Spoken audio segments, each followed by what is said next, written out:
noite a você que nos acompanha a partir de agora. Seja muito bem-vindo, seja muito bem-vinda. Está começando a Opinião Pernambuco, transmitido pelas rádios Universitária FM, Rádio Paulo Freire AM e pelo canal do YouTube da TVU Recife. A alimentação do brasileiro mudou nos últimos anos. Aquele prato tradicional, feijão, arroz, uma proteína, uma saladinha, uma frutinha para sobremesa, não é mais unanimidade. Os motivos: refeições fora de casa, falta de tempo para cozinhar todos os dias, o trabalho desumano que promove para a mulher dentro de casa nas tarefas todas que ela já tem. Hoje, quando pensamos na alimentação, temos dois grandes grupos, assim, um que tem dificuldade de ter acesso aos alimentos, e aí come o que conseguir. Nesse grupo tem 32 milhões de brasileiros que sofrem com insegurança alimentar. No outro grupo, são os que têm acesso aos alimentos, mas não fazem as melhores escolhas, não sabem muitas vezes escolher o que querem comer, o que precisam comer. O resultado disso é um problema de saúde pública, a obesidade. A obesidade que vem num pacote. Um pacote que tem dentro desse pacote diabetes, hipertensão, problemas cardiovasculares, problemas reumatológicos, vários tipos de situações desse tipo, de saúde, relativas à saúde. Vale lembrar que o preço dos alimentos in natura também, eles aumentam, enquanto o preço dos produtos processados e ultraprocessados ficam mais baratos e mais acessíveis. Os efeitos da indústria alimentícia. O Opinião Pernambuco de hoje discute o que seria uma alimentação saudável considerando a condição de cada um, ou como se alimentar bem, gastando pouco. A gente recebe no programa de hoje as nutricionistas Cristiana Menezes e Janine Rampel, a quem eu desejo boa noite e sejam muito bem-vindas ao Opinião Pernambuco. Boa noite. Boa noite a todos e obrigada pelo convite. Eu acho que esse tema é muito atual, né?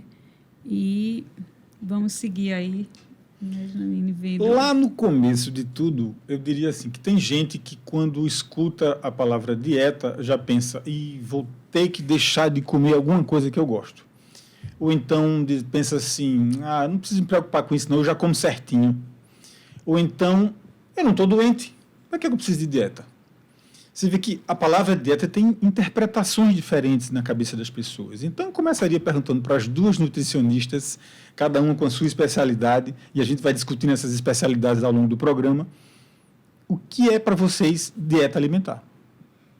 Dieta, para mim, é um direcionamento que sua alimentação vai ter. Aí pode ser para o objetivo específico. Por isso que ela cabe em várias possibilidades, né? A gente pode ter uma dieta para a perda de peso, uma dieta simplesmente balanceada, uma dieta para uma patologia específica, uma dieta com vários direcionamentos dependendo do objetivo que a pessoa tem. Ou seja, é a forma de se alimentar, né?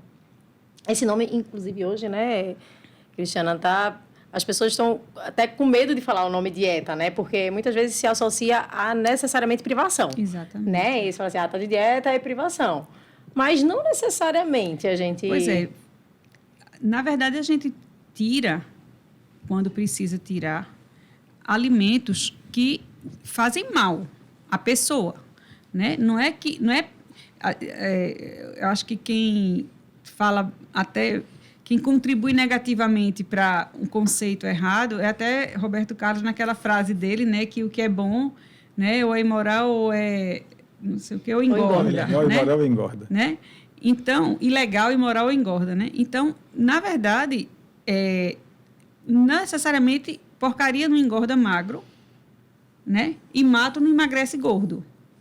Então, assim, é preciso equilíbrio, né? Às vezes a gente que está do lado de cada bancada do consultório, a gente pode usar o mesmo roteiro e ele vai emagrecer a pessoa que está acima do peso e ele vai fazer a pessoa que está abaixo do peso ganhar peso. Mesmo roteiro alimentar. Que serve para um, não serve para outro. Não, o mesmo.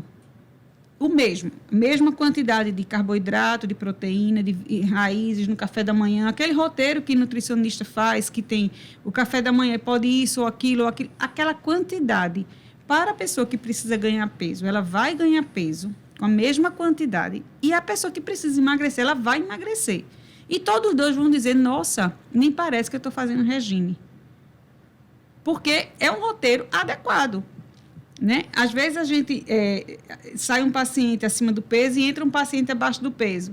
A gente conversa, faz a entrevista, faz uma triagem, vê preferência, possibilidade, nanana, e a gente pode pegar o mesmo roteiro que a gente acabou de dar para um, que era o oposto do outro. E o que vai mudar é a conversa que a gente vai ter com a pessoa.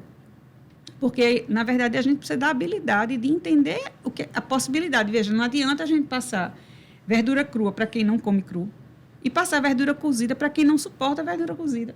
A gente não está fazendo nada. Mas cabe a gente ter a sabedoria de chegar na pessoa, naquilo que a pessoa consegue. E tem um pouquinho de psicologia no trabalho Total. de vocês, né? Total, né? Pano de fundo. Um pouquinho. Você está sendo bem generoso. Pronto, ainda nessas definições gerais, assim, para a gente começar a botar os temas, e depois a gente sai detalhando e trabalhando especificamente cada ponto. Como é ter uma dieta saudável? O que significaria ter uma dieta saudável? O que para vocês é uma dieta saudável? É a mesma pergunta de outras maneiras, mas é isso. O que é uma dieta saudável? Comer comida simples, natural, de verdade, quanto mais próximo da sua forma bruta, do integral, do natural, melhor ela vai estar. Inclusive, algumas coisas que as pessoas não pensam. Não é só o alimento, é inclusive a forma de preparo. Quanto menos você mexe no alimento, mais saudável ele vai estar. É muito simples. As pessoas que complicam. E esse mexer no alimento é relativo a tudo, é relativo até a fazer um congelamento, resfriamento, temperaturas, tudo no mundo. O congelamento ele é extremamente útil para a vida atual. Aí é onde entra interessante o preconceito das pessoas.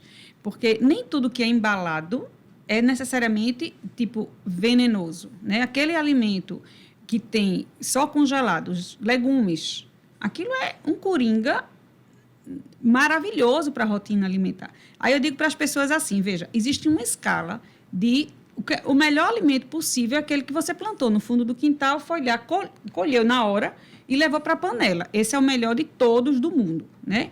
Depois você tem aquele que o orgânico, que foi cultivado numa região que não tem agrotóxico, tarará, e você levou para a sua casa. Esse é o segundo melhor. O terceiro melhor é hortifruti do supermercado. O quarto melhor já pode ser um hortifruti congelado. Porque esse congelado, a conservação dele é feita pela questão da temperatura física, não é química. Já quando vai enlatado, aí tem o enlatado que pode ser bom e tem um enlatado que não é bom. Aí já precisa de um pouco de discernimento do consumidor para entender o que é que tem ali dentro. Porque, por exemplo, aquele tomate pelado, ele é outro coringa bom para a gente. Porque qual é o melhor tomate? É o tomate orgânico, aquele que eu já falei. Mas aí, aquele outro, não tem nenhum conservante, a não ser a temperatura que foi colocada ali na lata para esterilizar e não criar micróbio. Então, são coringas, porque o que é que eu usaria se não fosse aquele tomate? Eu usaria um ketchup, por exemplo. Aí depende com o que é que você está comparando. Um molho processado. Por exemplo, outra coisa boa, por exemplo... Boa, veja, não é o melhor. O melhor é aquela fruta colhida, comida. Depois o melhor é o suco daquela fruta colhida. Depois é o suco. A polpa de fruta é uma alternativa. Então, depende da situação. Vocês já me fazem, assim, fugindo um pouquinho do meu roteiro de perguntas, botar uma questão ainda relativa aos congelamentos. Quais são as comidas desse universo de comida mais palpável, mais próxima da gente, que mais perdem nutrientes com o congelamento? Nenhuma, mantém tudo. Nessa maneira de preparo que eu preparei e congelei para comer em outro momento, para consumir em outra hora. O que é que mais se perde nessa hora? Qual o tipo de alimento que mais perde nutriente?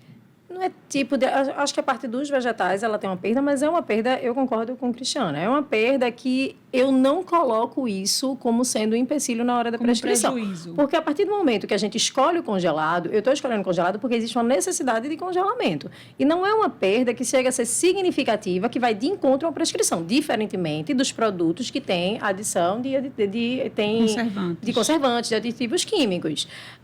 Quando eu falo na questão de mexer no alimento, eu considero considero pior uma preparação de uma receita que você vai colocar várias coisas. Por exemplo, você vai pegar a batata, vai fazer um purê de batata, aí você bota a manteiga, aí você bota o leite, aí você sai colocando um queijo parmesão, você mexe tanto na batata do que um brócolis congelado. Um brócolis congelado é algo extremamente usual e que vai facilitar a vida de muita gente. E que eu, particularmente, não vejo problema nenhum em relação a essa perda que... Tem uma questão... Vou responder a sua pergunta mais objetivamente. Você disse, eu acho super útil. Pessoas hoje estão com muito pouco tempo para preparo da comida, isso é fato. E isso é uma barreira. Então, é extremamente importante haver o planejamento para que a pessoa possa preparar, tipo, aproveita ou sábado ou domingo. Tem gente que chama uma pessoa, uma cozinheira, tem uma diarista naquele dia, prepara tudo, porciona e congela tudo. Qual é a perda? Eu digo, perda é não ter a comida boa na hora que você vai comer. E isso é um prejuízo gigante, porque o que é que eu comeria no lugar de uma marmitinha congelada? Um salgado, um sanduíche da esquina, isso é péssimo. Então, aquela comida, perder o quê? O que perde efetivamente são algumas vitaminas. Mineral não perde. Mineral, entendam, como se fosse uma areia bem trituradinha, lá, né, em partículas mínimas. Aquilo não sai do alimento de jeito nenhum. O ferro não sai, o cálcio não sai, o zinco não sai do alimento. Ele existe e ele vai continuar no alimento até o alimento acabar. Mineral não acaba. Assim como o macro, né? Os macronutrientes. Carboidrato, proteína e gordura não vai acabar também. Eles continuam ali. Algumas vitaminas se transformam, mas assim, vitamina quem come hortaliças e frutas, alguma coisa, tem uma variedade grande de vitaminas. Então, a gente não precisa, como disse Janine, aquela vitamina que perdeu, desse por perdida. Não vá atrás daquela vitamina que perdeu. Olhe no que... Você não vai olhar para o copo menos cheio. Vai olhar para o copo mais vazio, o copo meio cheio, meio vazio. Você vai olhar para o copo meio cheio. Isso. É o que tem e não o que falta. Entende? Então, é preciso que a gente simplifique, descomplique. É um outro ponto que eu queria acrescentar, né? Assim, nessa anamnese, nessa consulta de vocês, já é uma coisa que passa por vários aspectos. Já passa diretamente por uma questão psicológica, de você perceber... Primeiro, se ele está falando a verdade, né? Porque eles não, eu como isso, como aquilo outro, mas não é bem assim, né? No final de semana, não, é uma besteirinha que passa no final de semana, mas passa muito mais do que aquela besteirinha que ele está supondo dizer. Aí você tem esse ponto e tem tantas outras questões psicológicas, tem as questões do hábito, do dia a dia, do que a pessoa tem por hábito, tem por cultura se alimentar, e outra que fica imposto pela condição de vida, ou financeira, ou mesmo de não ter tempo. Tem que lutar para viver, tem que usar o tempo para tantas outras coisas que não dá para preparar a comida da maneira que dá. E vocês conseguem ter esse panorama, avaliar tudo isso? Isso entra mesmo numa consulta na hora que a pessoa senta ali na frente de vocês? Sim, totalmente. Eu gosto muito, por exemplo, de dar ideias de sanduíches. Nada mais fácil do que um sanduíche para a pessoa comer. Mas é um sanduíche que vai ser pensado, planejado, calculado. Não calculado na máquina, na calculadora. Na máquina é ótimo, né? Porque ninguém nem usa máquina mais. Mas não precisa calcular. Mas a gente tem ingredientes. Por exemplo, quem hoje não consegue ter uma latinha de atum, né? Um requeijão, que não é a melhor comida do mundo, mas também, de longe, não é a pior coisa do mundo. E um tomate, por exemplo, se a pessoa... Veja, estou partindo do pressuposto que a pessoa já me disse que gosta de tomate, ok? Tomate é uma fruta que a gente come como verdura, mas se você cortar ele na hora, dá para você levar um tomate embalado, tipo, ele inteiro. Eu estou entendendo que ele está embalado ali, na casquinha dele, né? Pronto. Você levou aquilo, pegou o atum, misturou, botou no pão que você planejou. Não é o pão aquele que fica no supermercado 3 meses e não cria fungo. Esse não presta. Tem que ser um pão que mofa. E para não mofar, põe no congelador. Um pão que mofa, ele tem que ser feito em casa? Pão da padaria. Não, pão da padaria. Não. O pão francês, o francesinho da padaria? Não, o pão francês não mofa, mas um pão de forma. Porque para sanduíche, estou supondo um pão de forma. Sim. Mas um pão de leite, um pão de forma, um brioche, pão mole. Né? Se for pão francês, ele fica duro. Ele não mofa, mas ele fica duro, né? Ele velho fica duro. Se você quer preservar o pão... É ótimo, você vai aproveitar o dia que você tem disponível, alguém tem algum tempo disponível. Quem tem tempo de comprar porcaria, tem tempo de comprar alguma coisa que não é porcaria. Porque você vai na padaria, pode comprar o que presta e pode comprar o que não presta. Então, naquele dia, você compra todos os pães que você gosta e você põe eles no congelador. Ele vai ficar preservado. No dia que você quer tirar, você tira 15 segundos no micro-ondas, ele volta à temperatura ambiente. Fica bom. Se você quer esquentar, esquenta. Então, ali você faz seu sanduíche, porque é o que temos para hoje. Veja, o que temos... Uma vez eu me lembro de um rapaz que ele saía, o motorista deixava ele, e ele fazia fiscalização de linha de gás no meio do mato. Claro, essa pessoa não podia comer bem, ele não ia ter nem onde comer, ele não encontrava um pé de gente, e era bom que ele não encontrasse, porque podia ser um agressor. Então, ele levava os sanduíches dele, pronto. A partir dali, ele nunca mais teve problema. Era um produto leve, mas ele planejava. Ou era carne, ou era frango, ou era um peixe, que é o atum, ou a sardinha, que ele gostava muito. Até vantagem, às vezes, a sardinha e o atum, que são enlatados, porque eles não vão se deteriorar tão fácil. Então, eles são preservados no transporte de ônibus. Então, tem algumas alternativas. É como eu digo, existe o bom, o ótimo e o possível.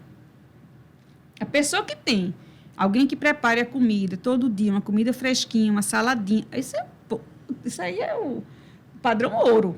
Mas a gente não está falando para quem tem facilidade. Essa pessoa ela vai precisar planejar. Eu acho que tudo começa, eu acho que é no planejamento. Eu acho que o começo, o start de tudo isso que a gente está falando, começa em você se preocupar.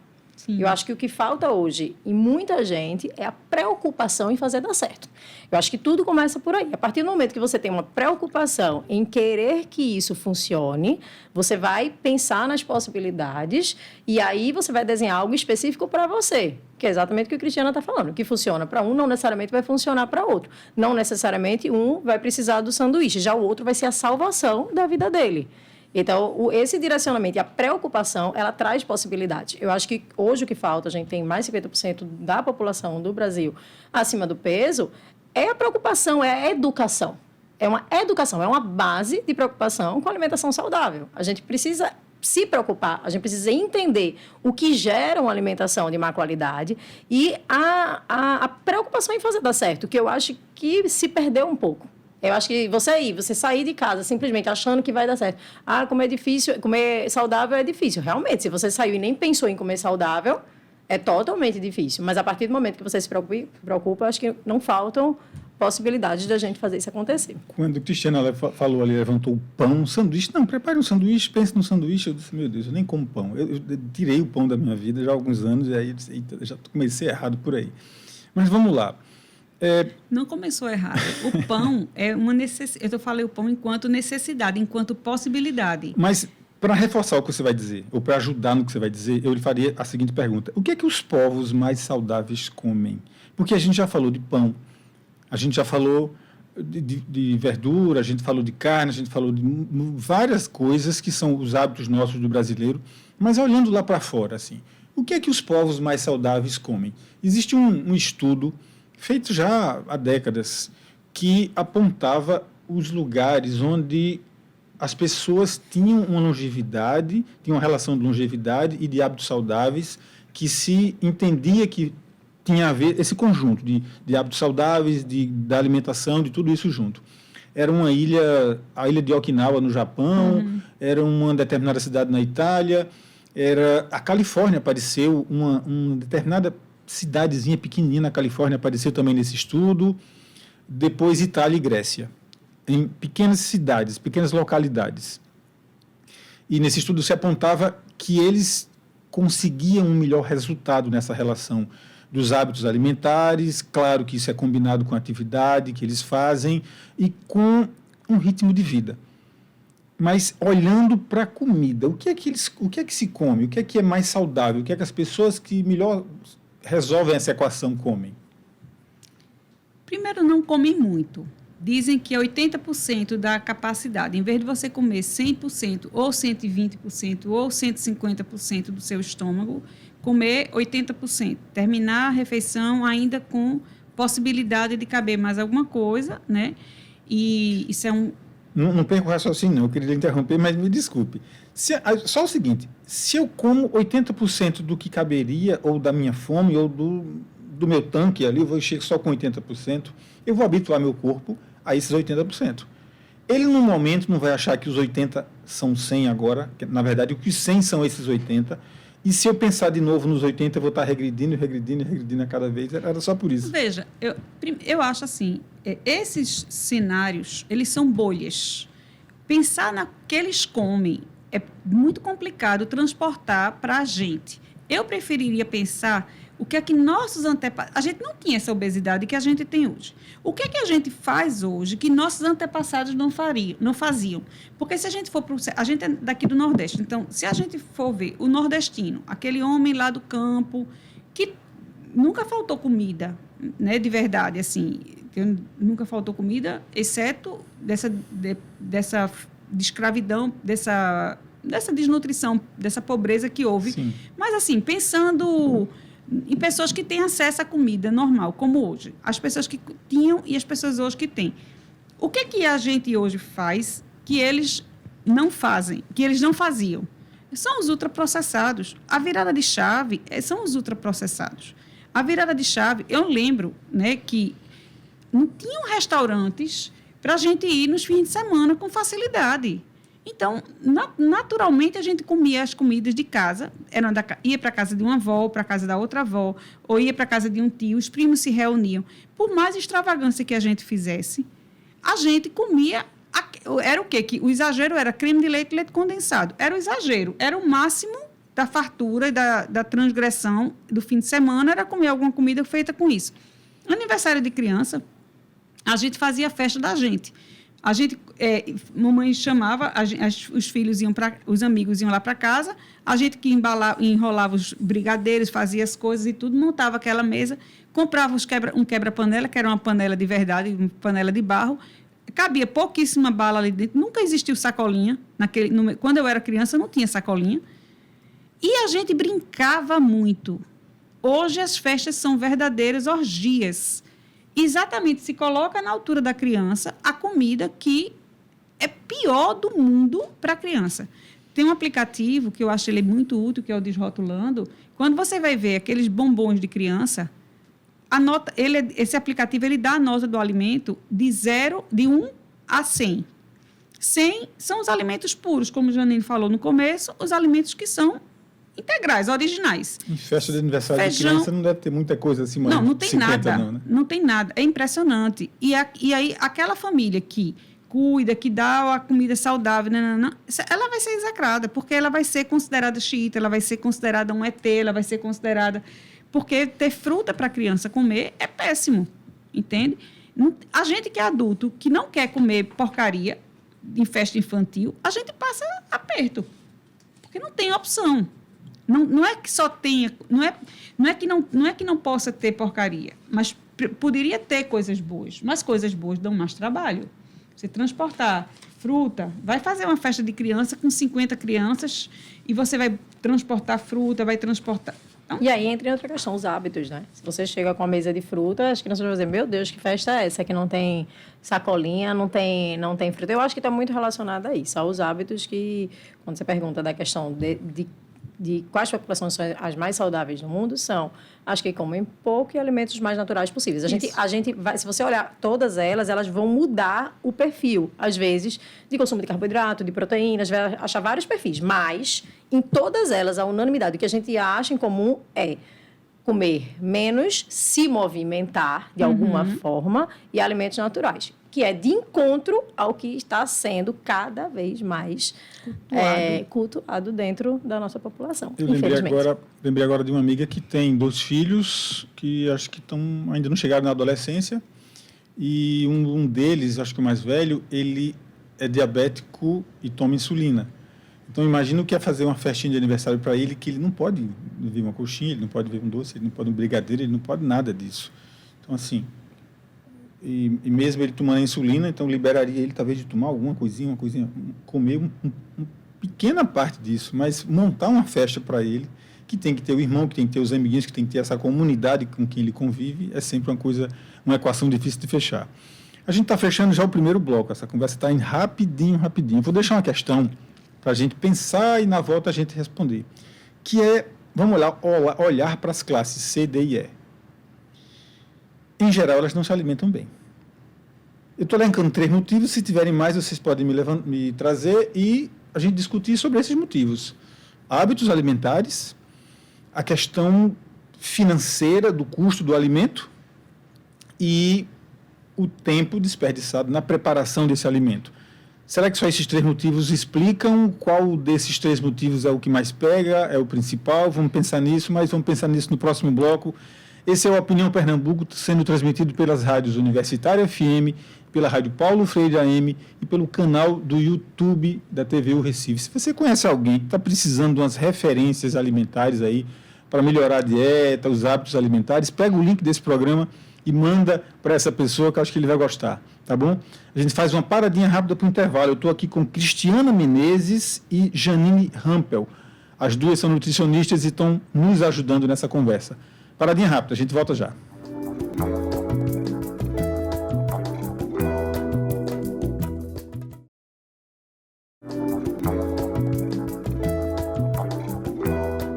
Estamos de volta com a Opinião Pernambuco, transmitido pela Rádio Universitária FM, pela Rádio Paulo Freire AM, pelo canal do YouTube da TVU Recife.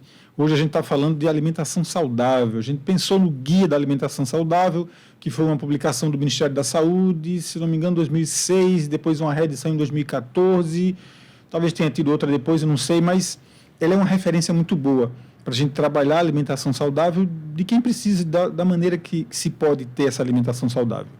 Eu estou aqui com Cristiana Menezes e Janine Rampel.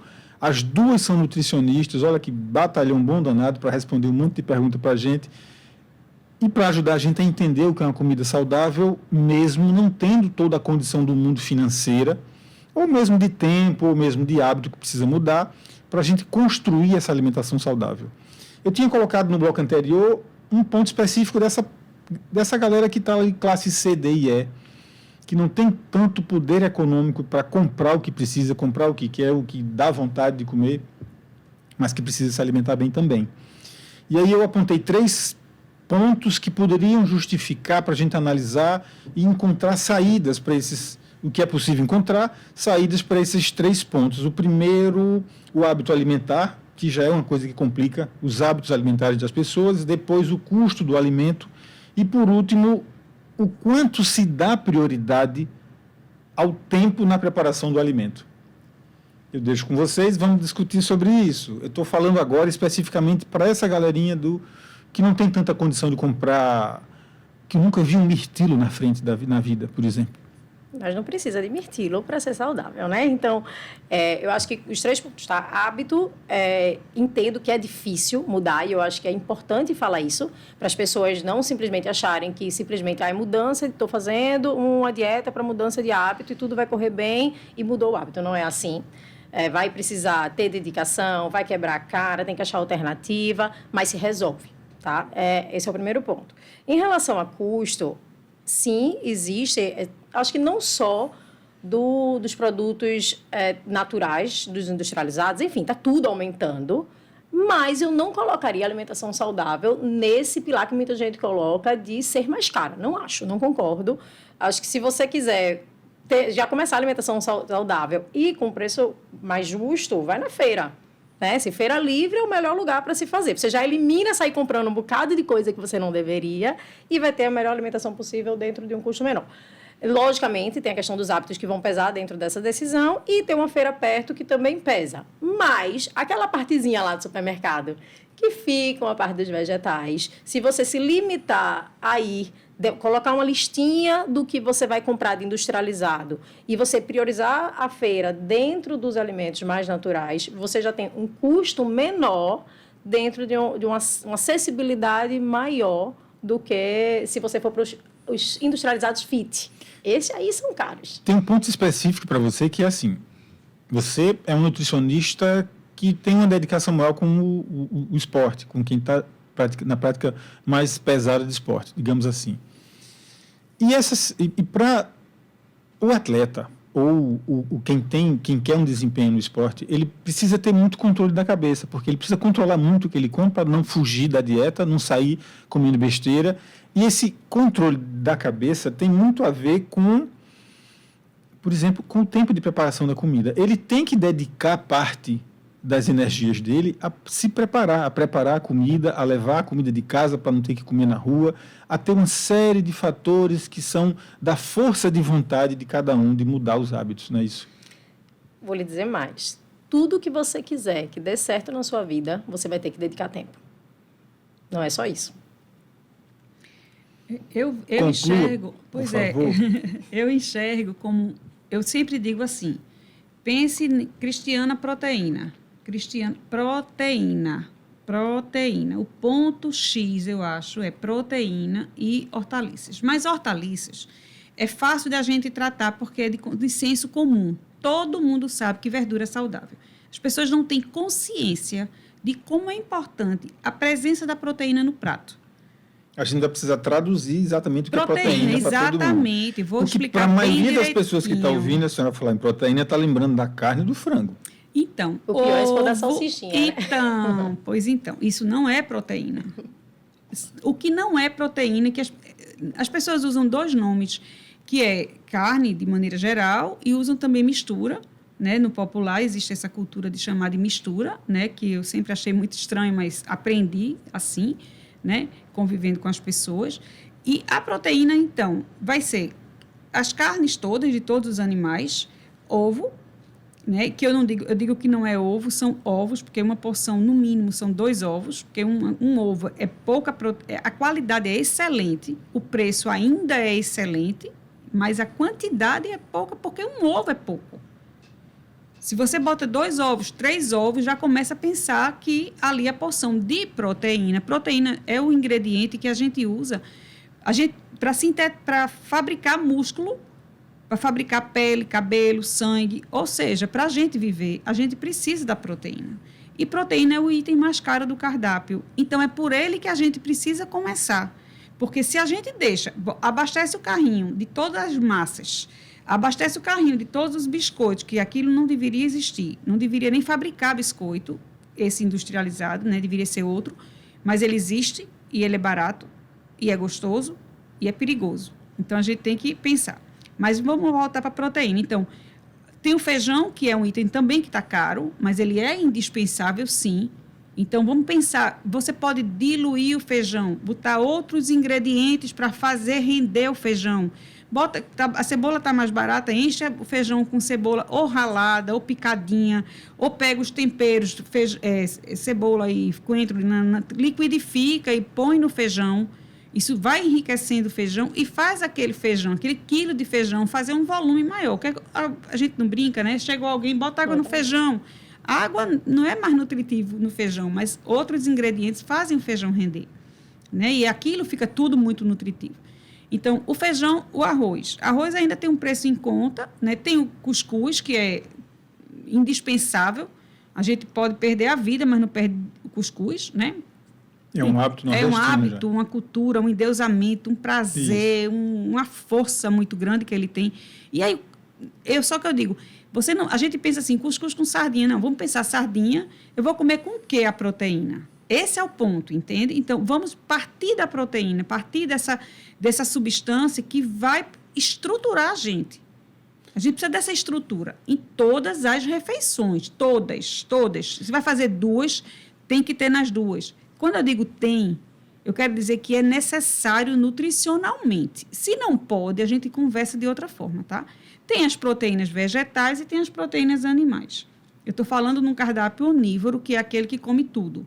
Já vai para o vegetariano, para o vegano. Como não é o objeto da conversa, a gente não vai desviar para não derivar tanto, né? Porque aí é outro assunto. Mas ainda sobre a proteína, por ser mais caro, por ser tão necessária, tão principal nessa montagem do prato, eu só tenho a proteína se for da carne. Então, veja, o bucho da dobradinha é proteína e é barato.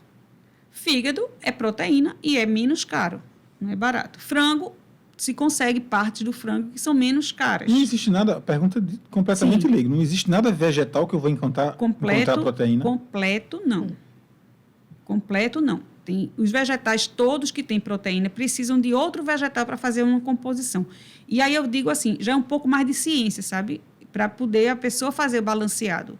Mas, é claro, os vegetarianos, os veganos, como eles estudam muito, eles aprendem. Nanana. Outro dia tinha uma criança querendo ser vegana porque tinha pena dos bichinhos, mas só comia arroz, ou milho. A dieta era super desequilibrada e ele não estava aberto para comer. Então, é muito complicado. Não dá para ser vegetariano ou vegano, é preciso ter muito estudo para poder não ficar desnutrido, porque senão vai ficar desnutrido. Que não bate de igual para igual. Assim, sua pergunta era assim, quanto de feijão eu substituo uma porção de carne? Não bate, assim, não bate. Na verdade, eu estava pensando na soja, Ele é estava pensando em outras coisas que poderiam ter um pouquinho de proteína ali também. Veja, a soja da família do feijão, da família, né, do grão de bico, as leguminosas, exatamente. Esses alimentos, eles são incompletos. É como se fosse, vamos supor, um dente banguela em cima e um dente banguela embaixo. Eles precisam estar banguelas nos lugares onde o de baixo tem e o de cima tem, para poder um complementar o outro. Entende? É como se você faz o sorriso, você vê todo completo. Quando você abre a boca, tá, né, espaço em cima e espaço embaixo. Então, faltam aminoácidos num, que sobra no outro, e vice-versa. Mas aí cereal e leguminosa fazem essa composição. Feijão com arroz, quer aprender? Feijão com arroz é excelente. É excelente, mas é preciso... e pode até ser suficiente, dependendo da quantidade de feijão com arroz, ok. Mas, assim, a gente sabe que precisa ter, por exemplo, tem proteínas que são baratas. Uma proteína de segunda, uma carne, um frango de segunda que tem osso... Dá para você conseguir dali. Eu gosto, por exemplo, eu falo muito do bucho da dobradinha, que é uma proteína que é proteína boa, de boa qualidade, tá certo? E ela é muito barata. O que não é, que parece, mas não é, né? Linguiça, salsicha, e está no prato da população, o que você mais vê é salsichinha, né? Isso, e se você botar o preço por quilo, ele não é diferente de um frango. A gente consegue, assim. Então, até que ponto é financeiro e até que ponto é hábito? Aí é uma escolha mesmo, né? A maioria das vezes é escolha. A gente não pode chegar com unanimidade e falar que não existe a questão financeira, porque ela existe, mas eu acho que é aquilo que eu falei no início. Para mim, sempre ser saudável é a questão de você desejar ser saudável. Você quer, a gente vai fazer valer. A gente adapta, a gente muda a rota, a gente arruma um jeito. Quem quer, faz. Isso. Agora, precisa querer, né? Aí tem a questão também do prazer, né? E tem a questão do status. Eu acho que isso é uma questão interessante.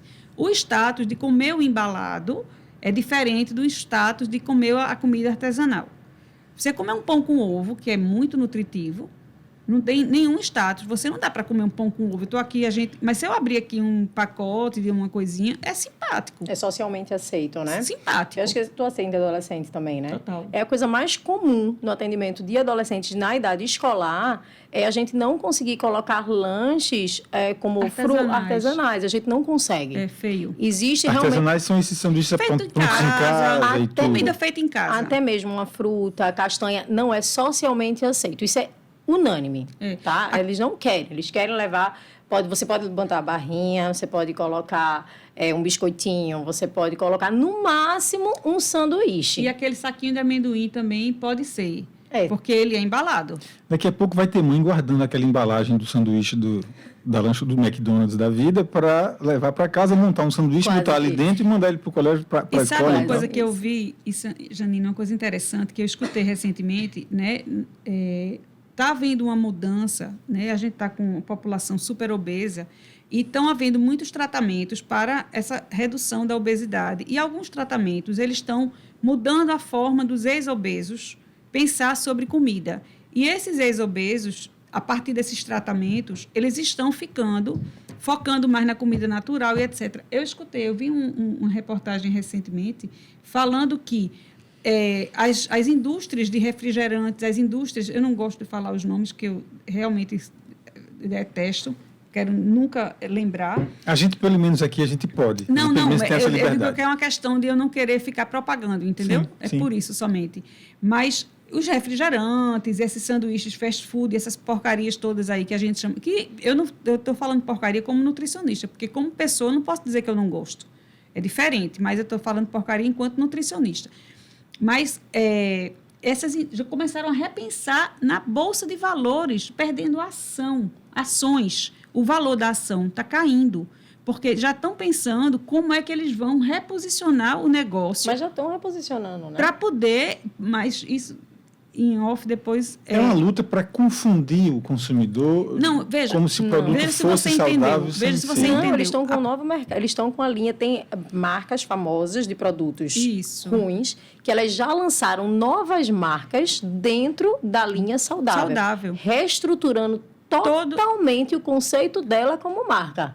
Ela está precisando fazer isso porque existe do lado de cá a informação cada vez... A gente tem uma problemática da obesidade, mas a gente também tem uma crescente em relação à informação. Isso. E esse público de informação informado, ele é um público altamente exigente e que está tendo impacto no faturamento dela daqui. Isso, deixando de comprar esses produtos e está abalando o faturamento. Eu lembro agora empresa. da Coca-Cola que está vendendo suco de laranja, por exemplo, já há algum tempo, não é nada novo. Sim.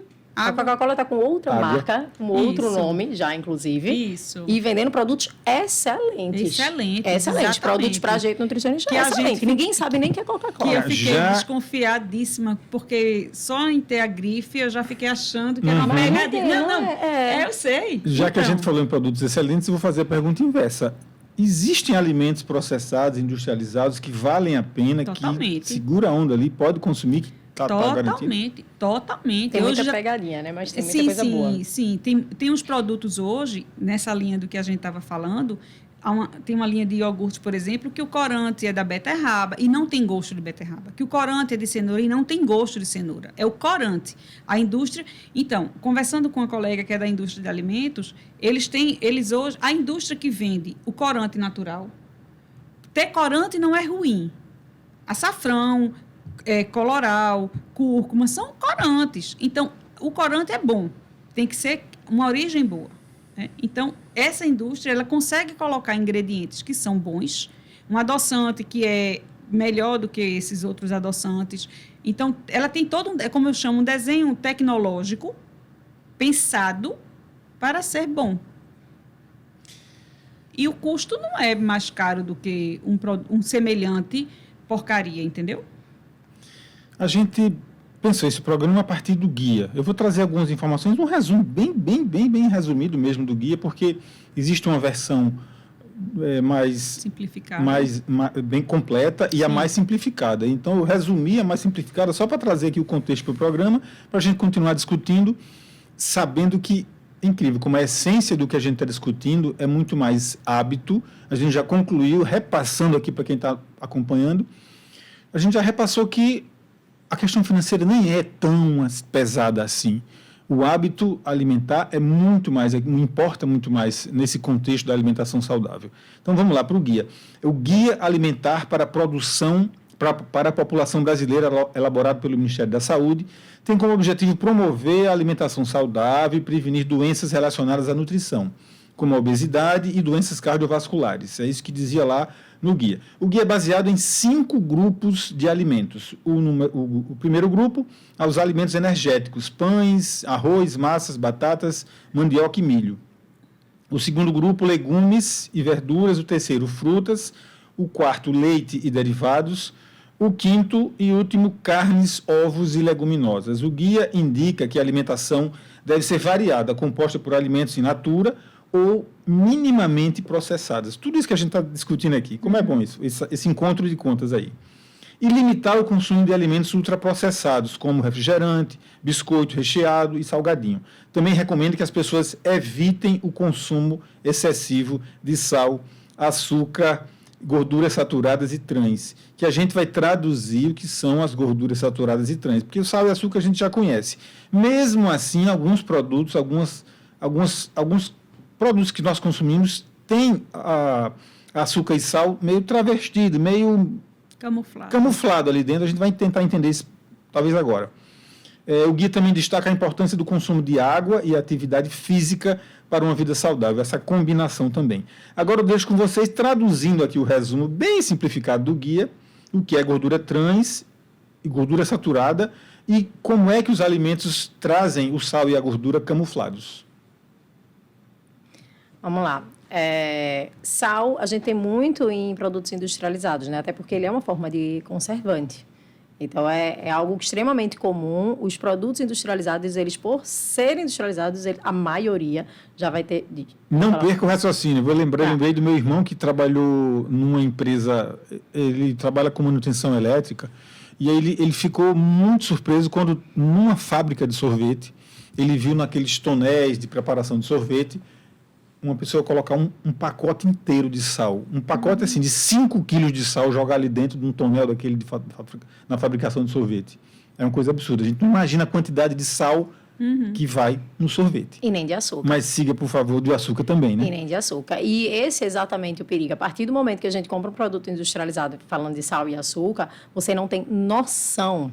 Você perde essa sensibilidade de ver, do ver para crer, né? Então, como você não está vendo, você perde. Tanto que, assim, é muito comum quando eu faço a anamnese de conversar um pouco sobre esses hábitos, que se você pegar tudo que fala aí o guia, é exatamente que vai de encontro a uma pessoa que está obesa. Então, é muito claro a gente conseguir enxergar isso. Mas, se eu pergunto, você consome muito açúcar? Se a pessoa não tomar açúcar de adição, ela vai responder, não, eu não tomo. Até o meu café é sem açúcar. E aí, quando a gente começa a conversar um pouquinho mais, você vai vendo os empacotadozinhos, o biscoitinho, outros açúcares que estão... O açúcar apresentado de outras formas, né? De outra forma. Até o próprio doce, né? Assim, não, eu não tomo muito açúcar, não, mas eu adoro uma sobremesa. Realmente se perde essa noção. Tem um filme que eu aconselho, que é um documentário, que é aquele Muito Além do Peso, né? Ele foi um documentário feito a partir de um outro que era Criança, a Alma do Negócio. Primeiro fizeram Criança, a Alma do Negócio, e depois, quando viram que esse primeiro mostrou que a indústria, ela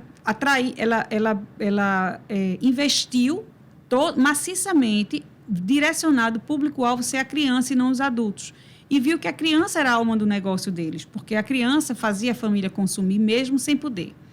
E viram que dentro dos alimentos, dos produtos mais apelativos para a criança, os alimentos eram os mais fáceis de vender. E aí esse documentário, esse Muito Além do Peso, é exatamente para enxergar o problema da obesidade infantil, além do peso da criança.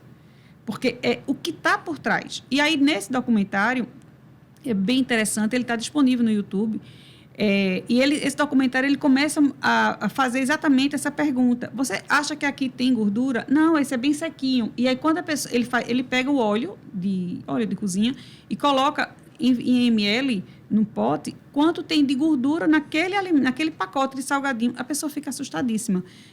Eu pego muito isso no consultório, uso saquinho de açúcar, aquele de 5 gramas, e mostro assim, ó, uma lata de refrigerante tem 5 ou 6 saquinhos de açúcar. E você pegar uma caneca dessa, se eu colocar 5 saquinhos de açúcar, vai ficar metade porque esse açúcar que a gente está vendo é um açúcar sólido. Esse açúcar sólido, ele não dissolve naquele volume de líquido. Mas o que eles usam é um açúcar líquido. E quem toma um refrigerante até o fim, toma todo o açúcar que está ali dentro, porque ele está misturado com o líquido do refrigerante. Ali é uma coisa só. Então, isso é um açúcar invisível e você não tem como interferir. O consumidor não tem como tomar um açúcar. Aí, vou tomar com adoçante. Aí veio aquela rebordosa do adoçante, que também provocava o aumento do apetite, porque o cérebro lia que tinha açúcar e não chegava o açúcar que o cérebro estava esperando. E aí ele continuava fazendo a pessoa pedir mais carboidrato, porque ele precisava da glicose para funcionar. Então, a gente precisa entender, a gente não engana a vontade, a gente educa a vontade, a gente evita a vontade. Então, criar crianças consumindo menos açúcar, menos bombom, menos porcaria, menos nananã, é inteligente.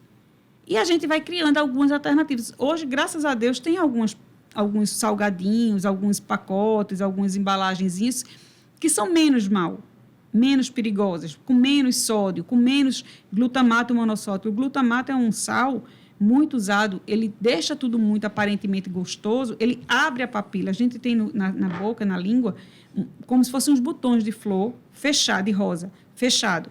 Quando toca ali, ele abre e ele realça. Então, aquilo que é assim, eu sinto, que delícia. Só que isso vai viciando e eu só vou começar a sentir gostoso se minha papila estiver totalmente aberta. Aí eu vou pedindo mais sal, mais sal. E a percepção de sal na boca do glutamato é baixa. Então, eu estou consumindo muito sódio com pouca percepção. E o sal de cozinha, ele tem um ponto de salga. Se você passa do ponto, você estraga a comida. Então, até é melhor você salgar. Resumindo, não é para usar tempero pronto, aqueles temperos de tablete, que aqueles pozinhos glutamato monossódico, que tem o glutamato, né? É aqueles tipo sazon, tipo quinó. Aí eu já estou dizendo os nomes porque as pessoas precisam entender Pode que dizer. nenhum e é melhor daqueles... para saber do que a gente está falando. Claro. Nenhum daqueles é bom. Nenhum. Aqueles realçador de tempero, gostoso. Tem os nomes, né, apelativos. Nenhum daqueles é bom. Porque eles têm muito sódio, mas a gente percebe pouco a salga. A gente precisa perceber a salga. 3 minutinhos para acabar o programa. Chegamos no final. Eu vou só fazer uma referência que é talvez ao contrário, talvez a notícia boa com relação ao que se fala.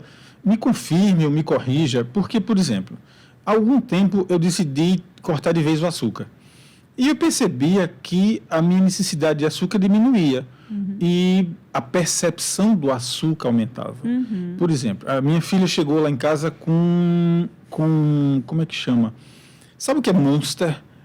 Sim, energético. Um energético. Essa palavra que estava faltando. Chegou, ela precisou tomar porque estava estudando para um concurso e ela precisava ficar acordada a noite toda. Então ela botou energético para dentro. Só que ela é nova, está pagando o preço depois, vai pagar depois. Mas tudo bem. Eu disse, espera aí, deixa eu provar dessa coisa aqui. Suportável. Que bomba é aquela? É como se potencializasse o teor do açúcar muitas vezes. Para mim, que estava há algum tempo já sem consumir açúcar. Tu estavas quanto tempo sem açúcar? Eu botaria aí, só foi coisa de 2, 3 meses. Pronto. É exatamente onde eu queria chegar. 3 semaninhas é o suficiente. Eu não falei que mudar hábito é difícil, mas você começa a notar a diferença com 3 semanas. Faça o teste. Pega açúcar, corta açúcar da vida e faz um testezinho. Pega o café que você adoça. Sempre antes de adoçar, dá um gole no café e depois adoça, no café amargo. Dá um gole e adoça. A gente consegue mudar. Hábito se muda. Se muda e se muda rápido. Aí você, depois de 3 semanas de tirando esse açúcar, que você tirou por completo, consuma aquilo que você consumia antes de você tirar. Você consumia, se adoçar... Uma prova. Não. Só consuma. O que exato você consumia antes, tirou. 3 semanas, prove novamente aquilo que você era habituado a adoçar. Um biscoito, sei lá, que você comia e você tirou. Você vai achar doce. Qual é a pegadinha? Hábito, que tem inclusive o livro O Poder do Hábito, que é algo incrível para quem está fazendo essa transição. Hábito é uma coisa que você vai achar doce. Mas se você não tiver a firmeza de entender, você volta. E você volta pelo hábito, não porque você achou gostoso. Mas o hábito em si, a palatabilidade, o sal, o açúcar, o que Cristiana falou em relação ao glutamato, que é um realçador de sabor, que está em produtos industrializados. Então, Na maioria. Na maioria dos produtos industrializados, que é um produto extremo, é um dos produtos mais maléficos, né? Dentro da nutrição, quando a gente fala assim, quer uma dica de produto industrializado, você vira o rótulo e olha se tem glutamato monossódico. Isso. Ela é a primeira. Glutamato monossódico. Veneno. Isso. Pronto, essa é a tradução. É a primeira dica, assim. É natural, veio da terra? Ok. É da indústria? Tem glutamato monossódico? Corra. Pronto. Esses são os 2 pontos que a gente... Cumprimos a meta do programa. Essa era a meta do programa. A gente chegar nesse tipo de conclusão, de pelo menos deixar essa semente plantada, essa referência assim, bem marcante do que é um alimento saudável, de como a gente pode escapar dessas pegadinhas todas que tem por aí, porque estão em todos os lugares, em todas as situações. E a mudança de hábito é um grande fator. Quer concluir também como mensagem? Sim. Eu penso que, resumindo um pouco do que a gente conversou hoje, eu acho que pensar no que vai fazer, no que vai comer, fazer uma lista de compras daquilo que você colocou no cardápio, faz um cardápio de segunda a sábado a domingo, faz uma lista de compras que precisa para aquele cardápio, vê o que tem em casa e o que não tem em casa, vai comprar. E compra só aquilo que botou no cardápio. Se aparecer uma necessidade, mas se chegar uma visita, você vai comprar e traz. Não vai ter em casa, porque pode ter uma situação que... Não. Então, isso é econômico, é inteligente e é prático e viável. Agradecer imensamente a presença de Cristiana Menezes e Janine Rampel, nutricionistas que dispensaram o tempo delas para estar aqui com a gente, para trazer essas informações tão valiosas para o programa e para vocês que estão nos acompanhando sobre uma alimentação saudável. Eu sou Josimar Paraíba e esteve comigo na equipe do Opinião Pernambuco de hoje Andréa Rocha, Ricardo Araújo, Marília Ferreira, Alexandre Silva, acho que ele que está ali, Charles Muniz, Carlos Maurício, o Juca também está, o João Francisco, Marco da Lata que está aqui acompanhando com a gente também. Gente, essa é a nossa equipe, é o que a gente tem para hoje, com todo o orgulho do mundo de continuar botando a Opinião Pernambuco no ar, trazendo sempre notícias boas e assuntos interessantes, sempre que possível. A todos, uma boa noite e até o próximo programa.